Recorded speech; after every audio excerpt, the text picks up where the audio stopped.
hamburger's coming along nice. Now, I'm not saying that you shouldn't travel with a mess kit or a bush cup or something like that, but let's just see what you can do with this tin foil and stuff here. So, what I'm going to do, I've got a little bit of green stuff. You're probably going to want green because otherwise it's going to burn up. But you're going to want to find a fork.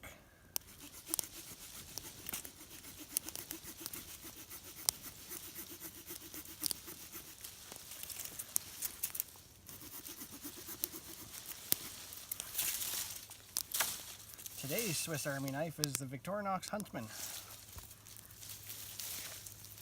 So here's our fork. I'm not going to need a great big thing of water, but it does need to be longer than the pot itself, and you'll see why.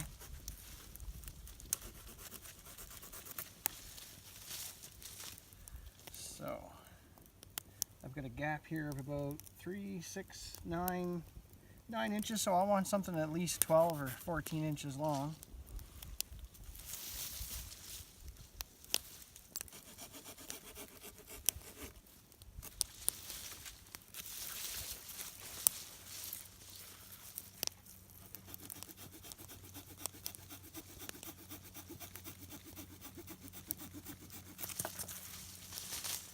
All right,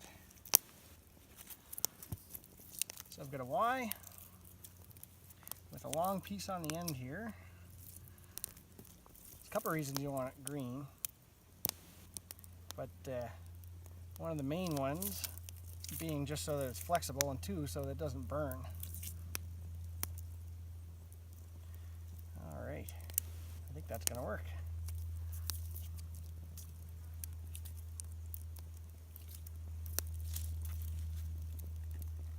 Now, this little guy here can come right across. See how that can get bound up? Now, normally, you could just use cordage.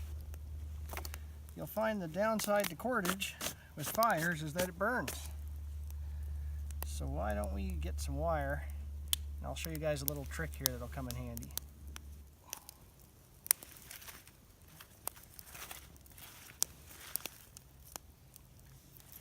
Well, that's going to be ready soon. All right, get yourself some wire. Hopefully you guys can see that. Now take it and double it on itself so you got like a little bite there.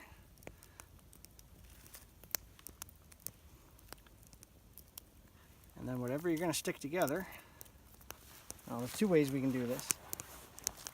I'll show you with the Swiss Army knife first. Now, if you've got a newer Swiss Army knife with the scissors, you're going to have the multi-purpose hook, which truly is multi-purpose. So I'm going to fold this around to where I want it to attach. Hope you guys can see this. I'm going to put my hook here in a minute. I'm going to fold it around, maybe a little less. So what I'm going to do, I'm going to put my hook in there, and I'm also, I'll straighten this out. I'm also going to fold these down. They're going to go over where the hook goes as well. Hopefully you guys can see that. You don't have to have a Swiss Army knife to do this. You can also use a toggle, which actually might be easier with this particular gauge wire. Just there we go. Once you get her started,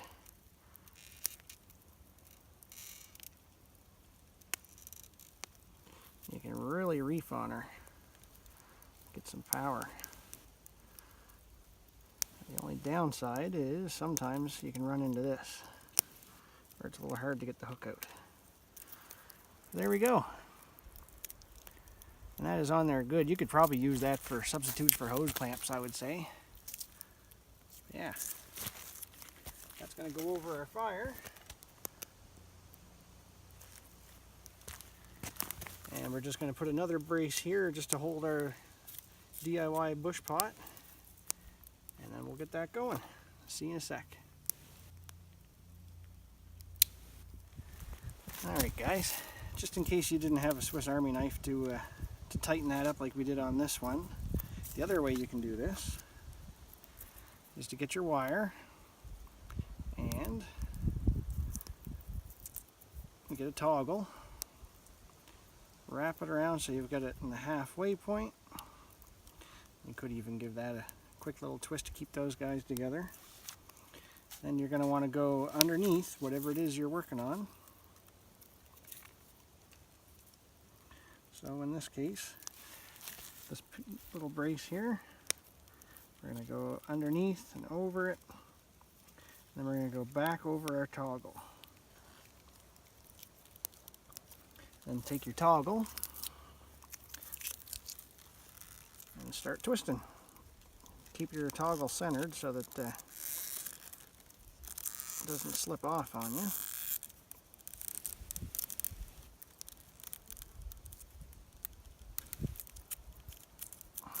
There we go.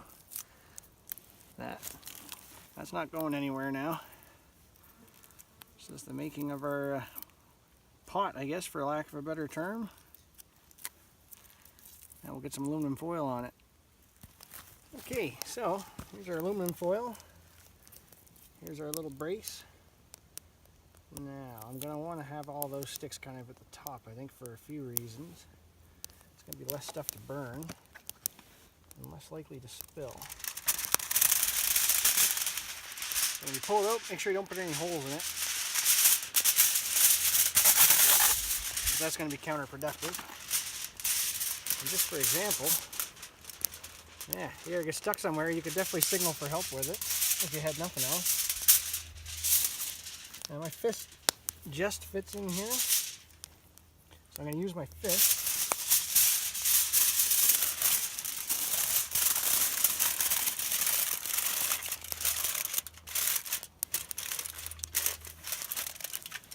Just to give myself that sort of container shape.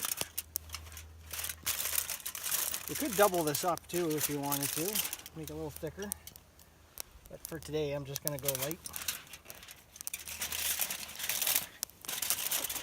There. Let me feed it through the hole. Once again, careful that you don't break anything. No sharp edges shown.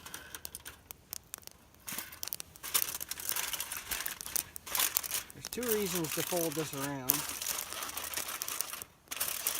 One, so that this doesn't fall through. But two, it'll probably help your stick from burning up too quick as well, even though it's green.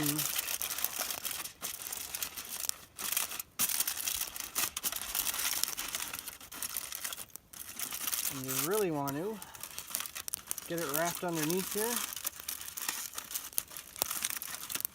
and tuck it in so that its own weight holds it up once it's full of water. Water has a surprising amount of weight.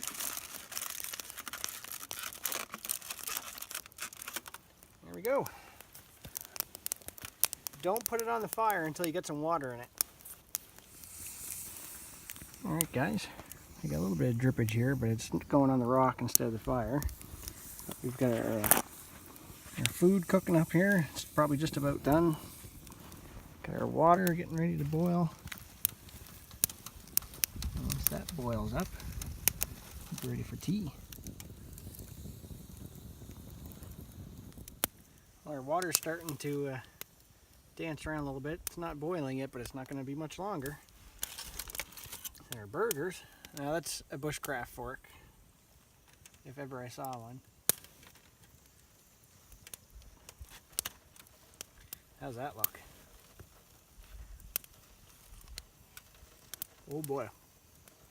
It's got a bit hot.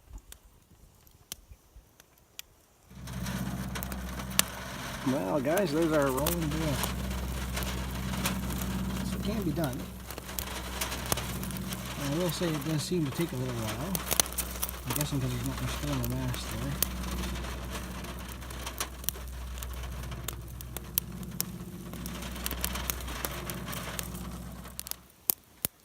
Alright guys, since we're here, might as well show you this little fire lay that's pretty handy. You can control it just by sticking more or less sticks in it, and if you keep them kind of far apart from each other, the fire won't spread further back here. Yeah. And you could easily put a like a grill across that. Do your cooking or water purifying. Well, I guess you wouldn't call it purifying, but sterilizing. Yeah, that hamburger didn't last long. That was delicious. Just a little bit of tin foil left to take home and recycle. So that's kind of cool, eh? There's no dishes that you have to worry about with tin foil. Now our little experiment with boiling water, I would never ever in a million years want to replace my actual container with tin foil. But it just goes to show it's good to keep some in your kit. If you've got room in your bag, there's no real reason not to, really. Comes in handy for a lot of things. So, yeah. The other nice thing, if you look around here, all the wood I have is pretty much all resinous. So I've got a lot of coniferous trees up this way, spruce and pine, a little bit of fir here and there, larch, things like that. So the nice thing with the tin foil is you're not going to get any of that sort of stuff on your food. You still get the heat to cook with, so if you got yourself a grouse or a ptarmigan or some fish or rabbit or something, just wrap it up in tin foil and stick it in the coals or next to the coals, depending on your temperature, and away you go. And that seals in all the juices too if you do it properly and fold your edges up.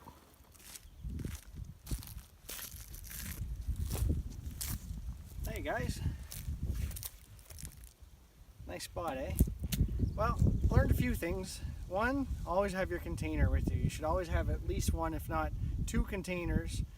Something you can boil your water in, something you can carry your water in. You can carry other things in it if you're harvesting edibles or something like that. You definitely need at least one, if not more, containers. But two, tin foil's usable. Yeah, it's not super heavy duty. You can buy thicker stuff, but in a pinch, if that's all you've got in your pack, and you should keep some in your pack, really, even if you're just around town, have some with you. It's super handy. There's all kinds of uses for it you can see on YouTube. I might throw the odd one in here and there in future videos, but just a little quick one today. Thanks for coming out and joining me. We'll see you next time from the Northwest Territories. Take care.